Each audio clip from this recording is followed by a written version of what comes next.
All right, it's going. We've talked a little bit online. I know you're in the Chicagoland area and you're interested in starting a meetup, and you're a Paul Vanderklay fan.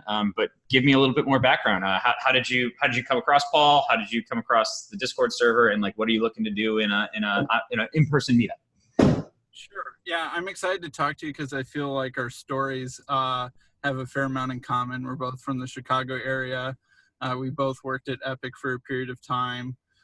So when I heard your story, I was like giggling because I'm like, oh man, a lot of that sounds pretty familiar. So how did I first hear about Paul?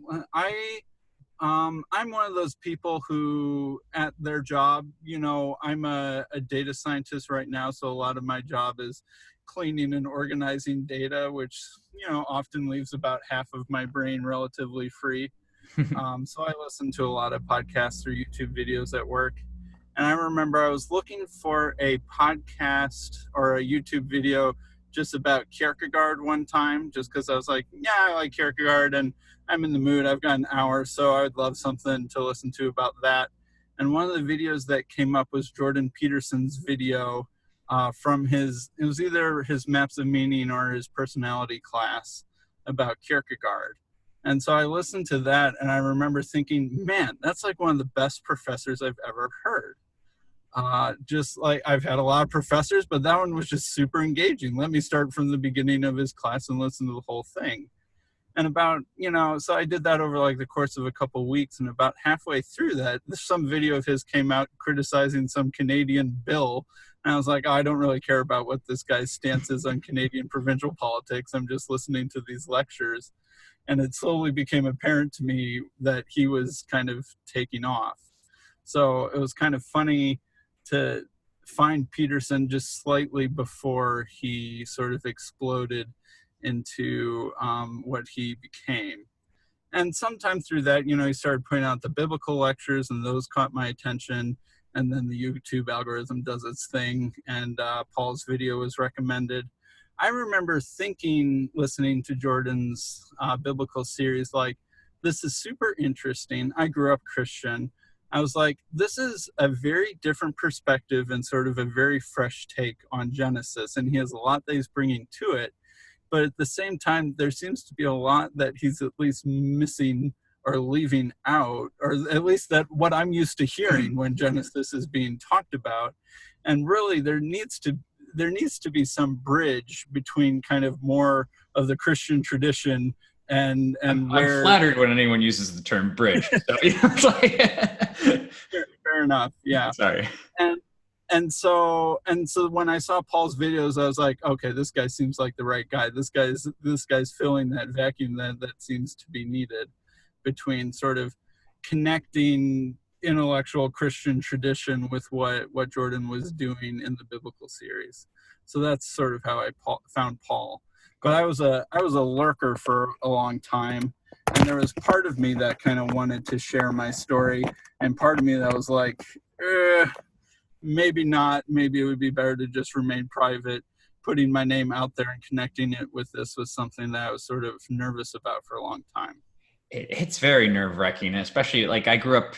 I grew up in the era of it's like don't reveal anything on the internet because the internet is forever, and that's true. But now right. I think we've hit this curve of if you don't post a lot of your stuff on the internet, somebody will pick out some little tiny thing that you did post and they'll make that your entire personality. So actually, like now we're getting to the point where I think the best defense against that anxiety of am I going to be misrepresented is to represent myself as much as I possibly can. And it's like, okay, well, now I'll have a whole archive of this is actually me. If you want to take that one little thing out of context and attack me, then I don't care to interact with you because you're a bad person because you are misrepresenting me. So sure, that's kind of an aside, but yeah. So anyways, you did that. You found Paul. You found Paul's channel. Have you been interacting in the YouTube comments a lot for a while, or just kind of? I had not interacted. I had not ventured into the YouTube comments section until my video. Okay. I think that maybe like a video or two before mine, because Paul had started to sort of mention me a little bit before I actually appeared live. And some of the comments in the sections of those videos were about me, even though my video hadn't came up. So I was like, I'm gonna test the waters. Do you remember what the topic was, or like what the topic of the comments were? Well, it was something to do with the Trinity, right? Because my story was very much about the Trinity is the mainstream view, and I come from a small church that has the minority view that doesn't believe in the Trinity. Okay, yeah, so, I've listened to your podcast. That's why you sound so familiar. I listened to the audio version, but I didn't see your face, so I didn't recognize you. So right, cool. So that was me, and so it was like what you said. Sort of the best defense against getting misrepresented online is to just flood the truth out there as best as you can. It was interesting seeing the different takes to my video in the comments section. There was a whole wide variety, seemingly, and sometimes it was like, wait a minute, how did you get that out of the video, right? Like, that's not what I said, or that's not what I meant. It's weird to see how different people understand you and how easy it is to at least feel misunderstood. I think that one of the problem with YouTube specifically is that the community, whatever you want to call it, the comments community is so open and so anonymous that people come in and before they even clicked on Paul's video, before they even knew who Paul was, they had a question and an answer that they wanted to work out for themselves. And so they clicked through all these YouTube videos. They found something that disagreed with them, and then they attacked that with the answer that they already had. It's kind of like when you get into an argument in the shower, and it's like, oh, if I had only said this in that argument, I would have won that argument perfectly. And right, yeah. And they're doing that, but it doesn't, like, you can't just push that in because that's not a real interaction. So, although overall, I think Paul's YouTube comment section is about the only civil comment section that I've ever come across, and lots of people have said that. Yeah. So I'm glad a lot of the people from that area do seem to be, like, the good people from that area are self-selecting and showing up on the Discord. So that's been a lot of fun. So I guess to keep going though, so you're kind of, you contacted Paul, you contacted me. It sounds like you're kind of one of the people taking the lead on setting up a meetup in the Chicagoland area. So is there any questions or comments you wanted to talk about for that? Sure. So when I heard Paul talking about the Sacramento area meetup, I was like, oh man, that sounds wonderful. I think that the reasons why I was really attracted to that idea is, one, I just love, good in-depth conversation, and it can be hard to come by or hard to find. Like, I have some friends that I really enjoy talking to, but you only have so much opportunity sometimes to hang out with them and to get, and every time you see them, you don't necessarily want to, okay, let's just dive into the thick of it. Yeah. So having like a regularly scheduled thing to do that seems really great. I've been in a lot of Bible studies or small groups through churches throughout my life, and I really enjoy those, and those are very important. I'm joining one that's starting this fall, I think, next week. So that's always been a regular part of my life. But kind of due to my story, if you've listened to that, is that I always feel like I need to be a little bit guarded, right? Because I half fit into the community and half don't. Has always made it tricky for me to feel like I'm bringing my full self to those sorts of settings. That inherent fear of ostracism it's not ideal for the kind of discussions that I think that we're having and that it sounds like you want to have. Right. So I was excited about a group that would kind of talk intentionally about philosophy or theological matters or the content, Paul's videos or other podcasts, but that didn't have sort of the lines and limits to it that church groups often do. Now, church groups have those for a reason, and I'm not disagreeing with that, but that was something that I sometimes wished wasn't there, or I wish I had an opportunity to be a part of a group that wasn't that was a little bit more open in terms of its identity. Okay. So when I heard about you guys on Sacramento, I'm like, that sounds great. And I searched to see if there was one in Chicago on meetups. And there's been, I think, a couple attempts at Jordan Peterson meetups in the Chicago area, or IDW meetups in the Chicago area, but they didn't seem to have their act together or meet very regularly, or I didn't really know who they were, that sort of thing. So I feel like one of the questions I have is sort of, it seems like, Bridges of Meaning and Paul Vanderklay is starting to kind of diverge a little bit from just a Jordan Peterson style or Jordan Peterson centered meetup. And I was wondering we talked about this a little bit online, but I was kind of wondering your thoughts on that sort of thing. Yeah, unfortunately, I don't have a good answer for that anymore. Jordan Peterson was great because he attracted a lot of attention. He attracted kind of the right sort of attention. Specifically, I think what was so attractive to him when people come across his classes is that he puts everything into such a great narrative format that it's not just informative, it's not just entertaining, but it's the combination of the two that really gets you engaged and keeps you engaged and makes you think. And then you have people that show up in person who want to talk in that manner, and they do. And that's kind of incredible. They don't do it as skillfully as him. Obviously, we don't have 12 Jordan Petersons showing up to our meetup, but we have 12 people who are kind of interested in talking about it in that vein. And Paul's video or Paul's channel, and because Paul has diverted the grand majority of the traffic to the Discord, it's kind of very, very self-selected of people who are kind of playing that game. They're practicing that form of mental martial art or whatever. So I think promoting a Chicago group through this channel, I think keep it Jordan Peterson for now, but it's kind of cool to say that we created it about Jordan Peterson, or like that was the original, that was the ripple in the water that kind of has gotten to us, but now it's about us.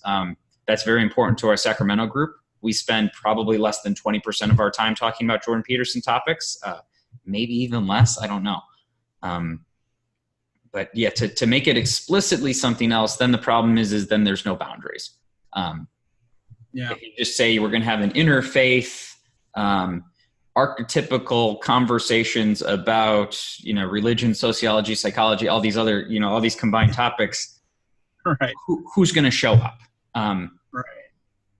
And so I think keeping the Jordan Peterson, even just in the name for the purposes of hopefully more accurately filtering, will be interesting. And if he picks up and starts making more, not explosive content, but more popular content, especially if he does another Bible series, because that sounds like that would filter in exactly the type of people you want to talk to. I think that's a smart move. That's all I got for now. Does that make any sense? Or That does make sense. Yeah. Because one reason why like church groups or Bible study groups work is, there's a clear definition of what's bringing people together. Mm-hmm. And oftentimes you're sort of following along with the sermon from the church. And so there's a very clear, identity to the group and a topic and that sort of thing. And so that's part of what makes it work.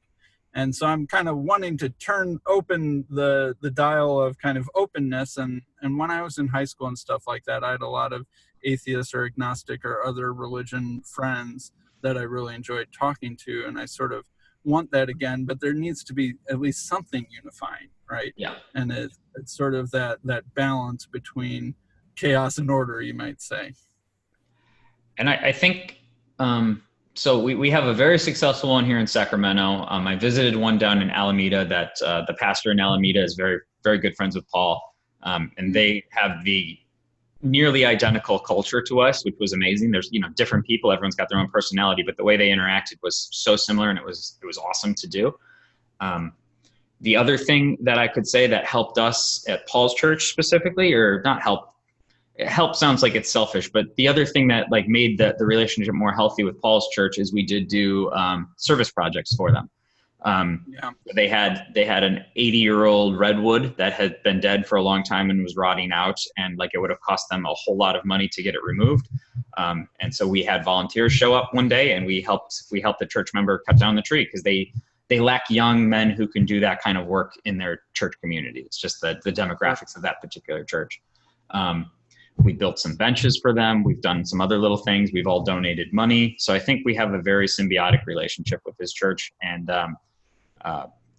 if you find a host that is on board with that game plan, and they're at least interested enough that they want to join and participate in these conversations, it could be very awesome. We have another Bridges of Meaning member in Tucson who, again, got in touch through Paul's network with a local pastor there. The local pastor was interested in talking about that and brought somebody from his congregation who was interested in talking about it, and joined this member's more esoteric philosophy type meetup. It wasn't Jordan Peterson specific, but they were all, so those two people, the pastor and the church member, had access to 10 people who were very interested in talking about religious and sociology and kind of community-based topics, but were previously unaffiliated. So there's, like, we're not here. I'm not here to convert anyone. I'm not here to tell anyone they should join a church or should not join a church. I'm completely unaffiliated. I'm atheistic. I don't have any metaphysics at all. But if people are looking for a community, and there's community out there that are looking for members, I'm so happy to, like, literally and figuratively be that bridge that brings people together. And if a Chicago group has that mindset and finds the right partner for that, that would be awesome as well. Yeah, it seems hopefully like we've got sort of a good enough core group of people who are interested to get that going. So I'm hoping that can work. I guess a couple other questions I have. It doesn't seem like it's very hard for you guys to figure out what to talk about. It seems like you guys just show up and like, one flick of a domino and the whole thing gets going. Yeah, if you put four people who are very interested in talking and all like Jordan Peterson in a room together, and no alcohol is kind of the other thing that we do. We're some people do meet at bars. We don't meet at bars. We meet at a church, which it has a little bit more gravitas to it. Yeah. We're here to seriously talk, and then we get into it, and we can just keep going and going and going. Yeah, that's cool. Because when I was thinking about it, I was like kind of nervous, like, oh man, but what if everyone shows up and it kind of falls flat and we can't really find anything to talk about? But it doesn't seem maybe like that's something really to worry about. Yeah, the excellent start that we found that we did very early on, and we've kind of continued the tradition, is we do go around the group and we do an introduction. And the kind of the general question is either A, how did you hear about Jordan Peterson and what about him is interesting to you? Or B, how did you hear about this group and what about this group is interesting to you? And something will emerge from one of those people. Not everyone will have something super interesting to say, but somebody will have either a problem or a specific area of interest or a question that leaders within the group kind of have to identify as that's going around in a circle and saying, that's something interesting that more people could talk about. And it's not just like a fiery red versus blue, we're going to fight this one out kind of topic. It's an interesting topic to explore. So if you can find those exploratory topics in that initial introduction phase, you have a 2-hour meeting easily. You could have a 6-hour meeting if you wanted to, but most people don't have time for that. So I guess a couple more practical questions, like what amount of the people are sort of from week to week are the core members, and then what amount are sort of new people showing up, and sort of what's the dynamic of that look like? Early on, we had a lot more new people compared to core members. Now it's we'll have 8 to 12 core members show up, then we'll have another 5 to 10 kind of expanded members. It's like these people have come before, but they come once every 4th or 5th meeting. And then we'll have about 10 to 20% of people be first timers. And those are usually split 50-50 of people who are bringing their friends who are interested, and people who either heard about it through Meetup or heard about it through Paul's channel. But it's mostly people hearing about it through the meetup now, not people hearing about it through Paul's channel. It seems like everyone in the Sacramento area who watches Paul has already shown up to one of these meetings if they're interested. So. Sure. Yeah, that was going to be my follow-up question, is how do people find out about it? So Meetup, like the app or the website Meetup, seems to be the main.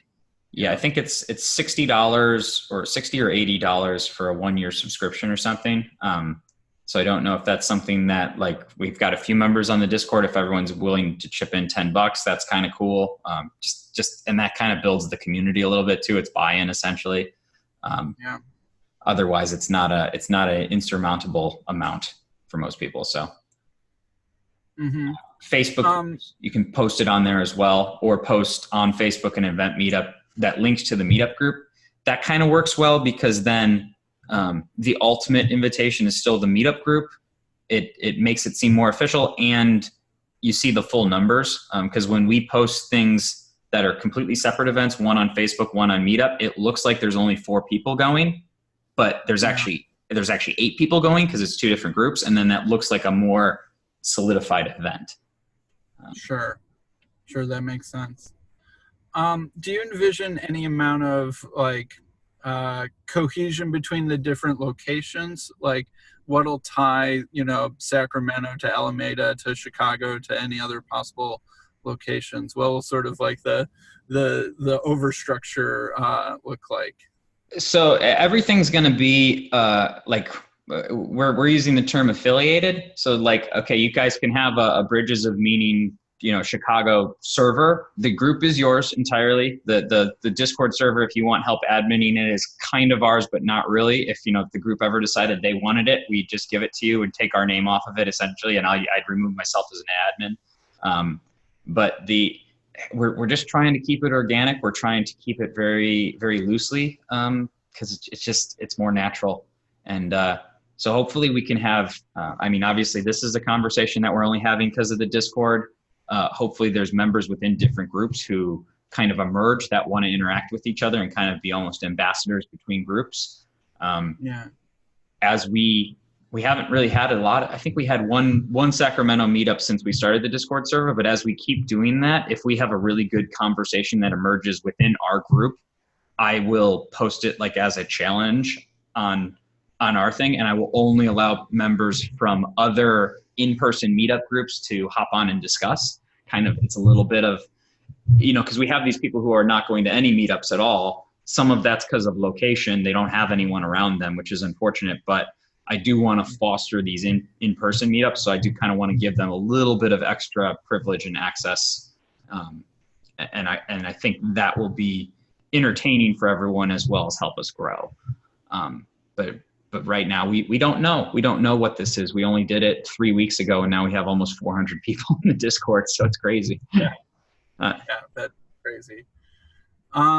So I guess sort of moving up a level from sort of practical kind of questions, what sort of role is this kind of playing in the lives of you and other people in the group? What do you think is making it have such a big impact on people? I guess we'll start with the church people, because the church people already had something similar to this. They had they have their Bible studies, they have their group meetings, they have men's groups within churches, because it's not an exclusively men's group, but it ends up being mostly a men's group. We're probably about 80% men. Sometimes it's been as low as 50. We have had 50-50, and it's been as high as 100%. Sometimes we've had no women show up. But essentially, men's groups and masculine conversations have been more neglected in the public space, especially within organizations. So it's been that kind of group, very logo centric, very even when stuff that is more emotional based or more feelings based stuff comes up, we analyze it in a logo centric manner, or so. It's hard to describe, but we're being logical we're trying to logically analyze things and ask logical questions, even if that's leading us to deeper emotional and deeper empathetic breakthroughs, which is different. And so people have come in, the church people have come in and say, these are the kinds of meetings I've been wanting to have at church my entire life. So these are people that are 40, 50 years old and have never had before.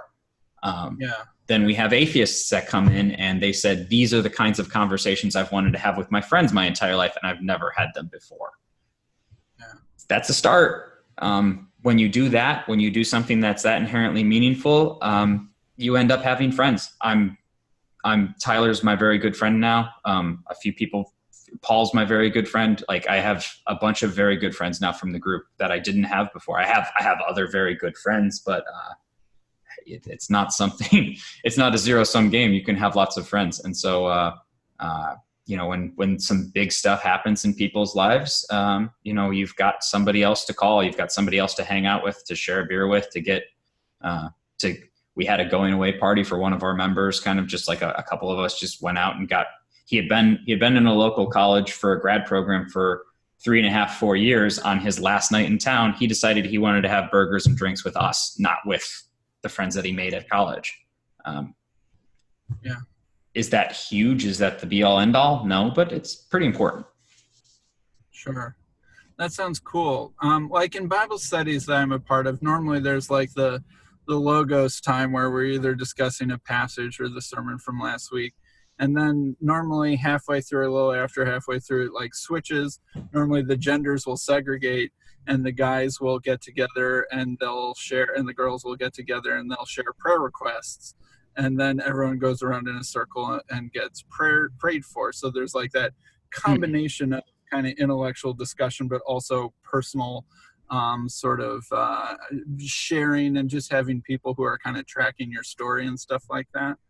And so I was wondering, like, if there was some sort of more secular and open equivalent to sort of like the personal sharing and having people who know what's going on in your life and caring about you. It's different. It's different because what you're describing, the completely secular version of that is groups that among new agey circles end up being a lot more like group therapy groups, which is not bad. Right. Right. But people have trouble being that vulnerable. People are uncomfortable about somebody who you have no personal relationship coming in and just spilling their guts on the first meeting. Like, it's not, it might be healthy. It might be good in a therapeutic setting. It might be good in an area where somebody's dealing with addiction or something like that. But it's not what we're doing. We're doing something. Right. There are these groups are a little more semi-permeable with it being posted on the internet and stuff like that. I'm saying those therapy groups are 100% permeable. So semi-permeable is, I guess, the difference is like a church group. Ideally, especially in smaller or mid-sized churches, it's like these are the people you've known for your entire life, and the prayer requests, I've never done, I'm not judging, but I imagine there's a performative aspect to it as well, where people are presenting not only their genuine requests and their genuine needs, but they're also presenting the version of themselves that they want other people to know. And we're not doing something different. We're also presenting the version that we want these people to know, but we're centered around a different ideal. Like our ideal is closer to the logocentric stuff. And then the kind of beauty of what we avoid is because we avoid politics and we avoid activism, we don't get the people who are trying to fight and make this big old change in the world. Like we're very much closer to that clean your room aspect, like figure out your own stuff before you change the world. So we're interacting at that level. It's so hard to explain. It's so hard to explain, but I love the questions. I love trying. So yeah, that sounds cool. And I guess sort of the other topic on my mind, this is more just kind of an open discussion, less about meetups, or well, it's tangentially connected, is why do you think so many people our age are having trouble finding, meeting, and keeping friends? Because you kind of talked about that. It seems like you are uniquely good at it or have been uniquely successful in your Sacramento area. And lucky. It's been a combo because I've moved away. I've tried to do it again and I come back because I met some of the right people who were very, very active, and very, very attentive to, we call it the family, which sounds like a mafioso type term, but like it's our friends and family. It's like, these people matter to me now. I'm not just leaving them behind. They're going to matter to me, even if I do move away for some reason. So why is that? Like, that's the meaning crisis. That's the, that's the nebulous term that we've been talking a lot about. I think a lot of it has to do with college. I think college is generally good. I think education is generally good. Obviously career aspirations and stuff like that are generally good. But what it's done is it's turned a huge, huge number of the most capable young people into essentially like, I think Ottomans had these terms. It was like janissaries. It's like they take the strongest, most capable young boys, young men, young women now too, and they remove them from the area where they grew up, and they put them somewhere else, and you end up rootless. You end up disconnected from not completely. You end up somewhat disconnected from that original your place of origin, and then you're out in the world. And then once you're out in the world, there's all the hazards that are there, and you're on the adventure, but there's no city for you to return to. There's nowhere to, you go out, you slay the dragon, you get the gold, you bring it back to where? You bring it back to what community? And so then if you realize you have no community, why are you going out and slaying the dragon? Why are you doing all of these things? Like it's a spiral effect of you have less people that you can't afford to lose. Then you have less things to try to not lose them. And then you end up with less people. Then you end up with less and then you end up, there's not much left at the bottom of that spiral besides hedonism. And I don't mean that in like the just pure sexual hedonism. It's like, okay, there's alcohol. Okay, there's food. Okay, there's entertainment. There's Netflix. There's video games. There's all these distractions that will reinforce that decision that was your aspiration and was your parents' aspiration when you were growing up. You're going to go to college. You're going to get a good job. You're going to go away. You're going to do something, that's your adventure, but that's an unfulfilling adventure. And that's where people our age where when you hit about 30, I think it really starts to eat at people, especially people without children. Because once you have children, your life is inherently meaningful and there's no way around it. But sure, if you don't. Sure. It almost seems like perhaps that the internet and social media has made it a little bit worse too. I think that it's easy for Facebook and other things to give you the illusion that you're still hanging on to friendships that are really pretty thin or pretty weak. Yeah. And that it sort of prevents, or at least it's enough of a balm to kind of prevent people from going out and really just intentionally looking for people. Yeah. And if enough people aren't looking, then it's hard to find, and that sort of thing. Yeah, your mind feels just engaged enough that you're not lonely, but your body, because you're not physically around people, it ends up being lonely. And I don't mean that in a sexual way, but it's just like you physically not being around people is physically damaging to your body. Right. Whereas people in past generations, like it's not like we're the first generation who went to college and then maybe got a job in some big city further away from where we grew up. But I think in those times, like my mom did that. My mom grew up in a small, farming village in rural Illinois and went to college and got a job in the big city of Chicago. But because like no one had the internet, like you went out to bars, you joined a volleyball team, you did something to find other people because there was no alternative. But here's that little narrow thing of what I was talking about. So your mom, back in those days, about 30% of people went to college, maybe a little bit less. So your mom was among the most talented 30% of young people that left her village, that left her tribe. Then she didn't go back.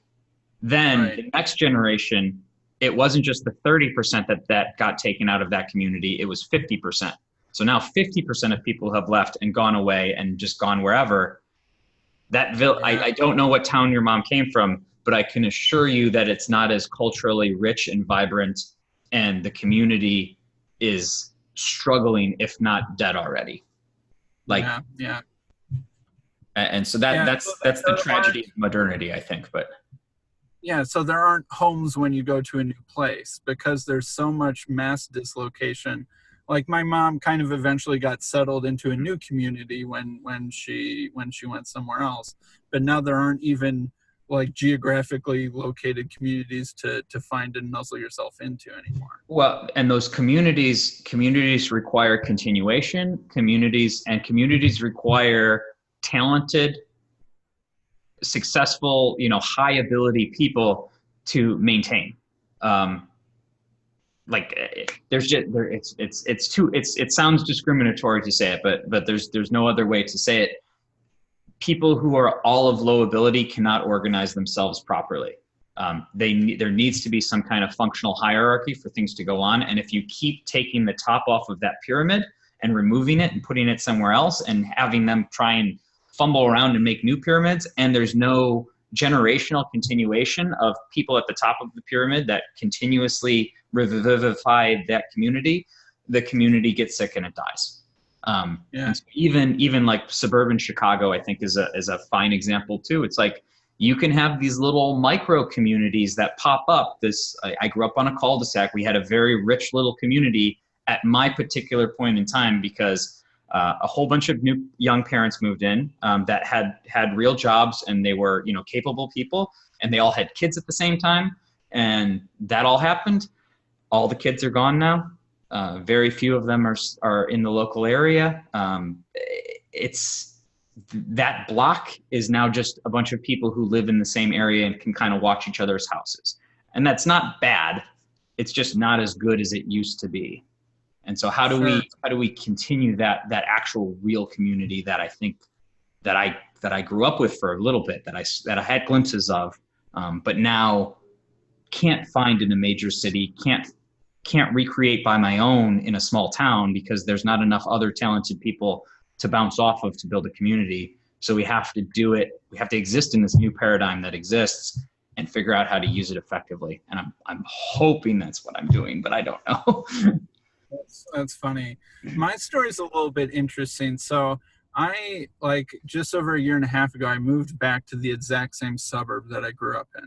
Okay. And I grew up in a pretty small suburb that, because of highways and forest preserves, is uniquely self-contained. Okay. As a suburb in the Chicago area. Were you northwest suburbs as well? Pure, just north. Okay, pure north. Okay, I think I know what you're talking about. That's fine. We won't spill. Right. And so because of that, so I moved back, and this Bible study that I'm joining next week is hosted by someone that I've known since kindergarten. That's right? cool. And a decent number of people have moved back. But the reason why it can sustain itself like that is you can commute downtown and have a big person job, right? But it's like a small town that hasn't had its opportunities stripped from it, and in a unique kind of way. And it sounds like you also have the church community that kind of is still holding people together, even if it's not as healthy as it once was. But yeah, as the non-religious affiliated among us don't have that. So what do we do? Yeah. So it's sort of like a weird happy medium, and I'm hoping it works out for me and my family. And so far it is. And meeting, having some deep connections. Like my dad grew up there. My grandpa even lived there. So there are some family names that I'm like, oh, I've known, our families have known each other since forever. So it's a unique way of getting both the best of both worlds. Cool. But even then, there's not a lot of millennials around yet. It's mostly baby boomers and older who are starting to retire. Yeah. Not a lot of millennials have looked forward to moving towards the suburbs and, having a yard and having your family yet. So I think I'm hoping that they'll come, but right now there's a smaller number of us than I would like there to be. Yeah, the population bell curve is changing too. It's the general age is just graying. That's what's happening. Yeah. So especially, Sorry, go ahead. I said especially in Illinois. Oh yeah. Yeah, except for Wrigleyville specifically, everywhere else is getting gray. Or the West Loop. Yeah, I think the West Loop was rated as the highest percentage millennials of any zip code in the country or something like that. Yeah, I believe it. Yeah. All right. Well, that was cool. Is there anything else you wanted to talk about before we hop on? I think we've been going for about 45 minutes, so I think that's probably a good time to pause. That sounds good to me, unless you have anything else you wanna say before we're done. No, that was good.